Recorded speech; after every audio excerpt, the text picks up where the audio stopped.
One of the most anticipated storylines of 2024 in the drum corps world is the return of Santa Clara Vanguard to the field. And I'm with Russ Gavin, the CEO of Santa Clara Vanguard. Good to see you, Russ. Good to see you. Give us a little bit of context. Help us remember, why did Santa Clara go inactive in 2023?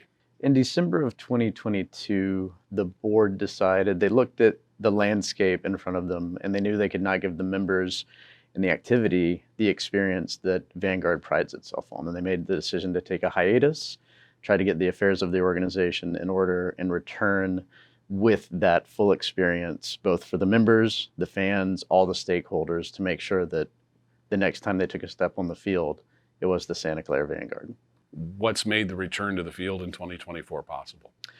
A lot of things around finances have been attended to. There was a culmination of years of transitions, overlapping COVID, overlapping turnover of personnel that just required a little bit of a focus on finances and the big picture of making sure that everything that goes into running a drum corps in 2024 could be done well, which requires a financial health that we've been working towards.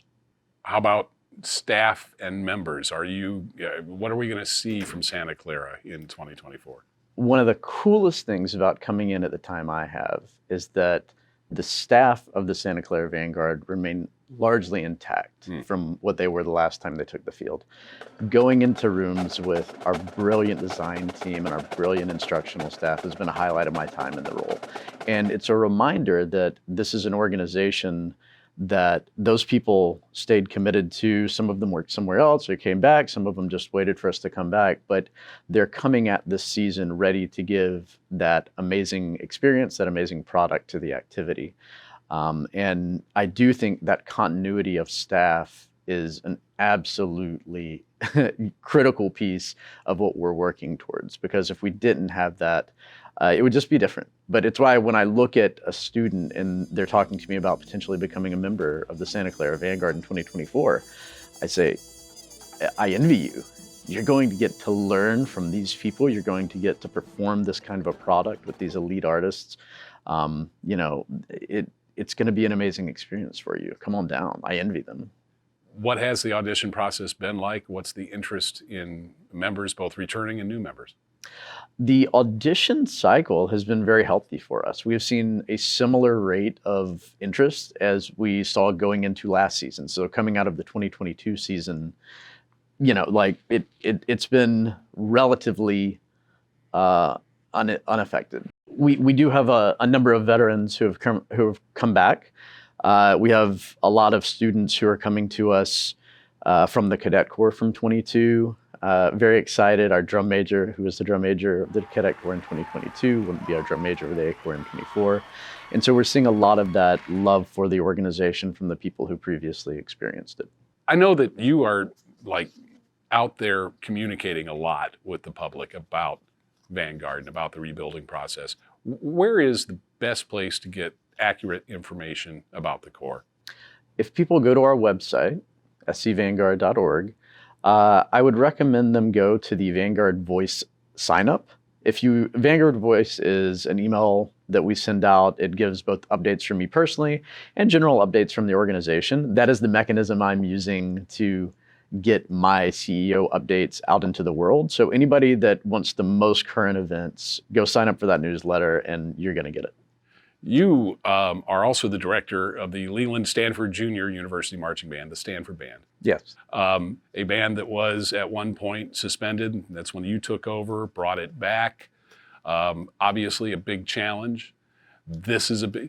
Russ Gavin, you must just love big challenges. I like places where I believe I'm going to be able to have a positive impact. And in both of those instances, when I saw what was needed, be it Stanford, be it Vanguard, and I thought about the skills that I possess, I imagined that I could be helpful. And at the end of the day, both of those entities provide, young people amazing life experiences. It may look different in terms of the performance outcome, but it's really about providing a journey and an experience for people that they're not going to get anywhere else. And when we see that mission being underserved, that's what compels me to action in both of those cases. What are those skills that you bring to this kind of situation? Patience, tenacity, the ability to look at people and ask them, what is success here? What are we doing? Why are we doing it? To try to hold a mirror up to people and organizations and say, do you look like what you imagine you look like? And a lot of times the answer is yeah. And then we say, oh, well, let's double down on that. And sometimes the answer is, oh, wait, it's not the way we thought it might have been. And a fresh outlook can be really helpful with that. And I think that's true. I think the best people, when you go around the room in DCI, right now we're in the Januals, I think that's what a lot of the people in the room do. They're constantly asking themselves those same questions. And so being able to come into spaces as a new person with that energy of curiosity that leads to answers that hopefully lead to a higher level of success, I think that's what I try to bring.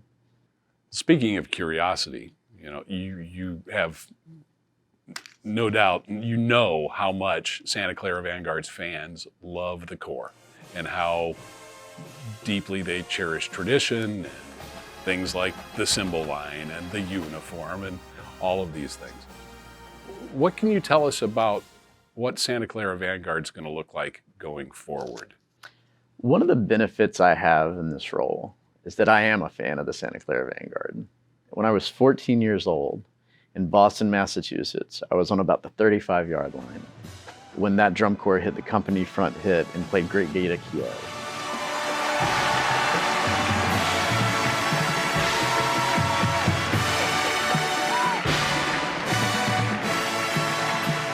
And as I tell that story, I get goosebumps. And I know that the Santa Clara Vanguard has given that experience to fans all, across the country. And to me, when I think about what we look like or traditions, to me, it's the tradition of giving people those goosebumps. It's the tradition of having an artistic, a musical experience that people don't even understand what just happened, but you provided it. To me, that's the number one tradition I'm thinking about. I know all the other things, they're a part of that, and it's something that's constantly being considered. But to me, that moment of indescribable just feeling that the Vanguard was and has been known for providing people, that's kind of what I'm obsessing over.